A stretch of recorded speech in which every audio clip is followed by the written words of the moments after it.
Gentlemen, I'm here to encourage you tonight on a pursuit. That pursuit is of your Father. Because if we have a strained relationship with our dad, we have a problem. Ultimately, what we need is permission to acknowledge that we have a strained relationship with our dad. But we need to know that this acknowledgement is so critical to our lives because we've got to solve that problem. The first one is permission to acknowledge how we've been hurt by our dad. If you can identify with having a father wound, you could tell me what your dad did or what your dad didn't do. What I want you to know is you've got permission to acknowledge that your dad hurt you. That first step will make you progress. You've opened yourself up to go to an uncomfortable place with this wound. But now you've got to couple that with opening up to other people in your life. Because the truth of the matter is you're probably not going to deal with this one.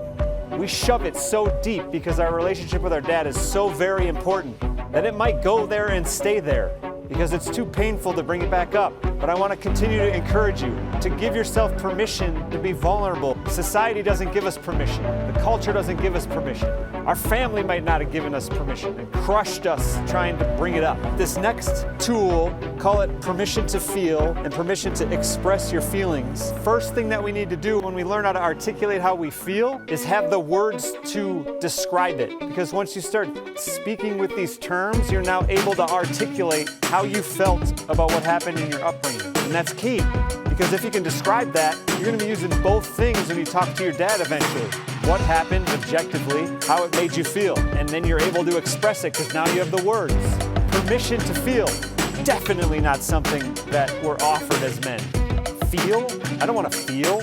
I just want my hard exoskeleton and I want to stay in it, because that's how I huck it, man. That's how I get through life. Yeah, that's one way to do it. But let's take a look how Jesus did it. Jesus went to the village of Lazarus. When Jesus saw her weeping and the Jews who had come with her also weeping, he was deeply moved. That's a feeling word. And greatly troubled. Another feeling word. This is the word of God we're talking about. It's almost like God's given us permission to feel because it's describing how God feels. Jesus himself.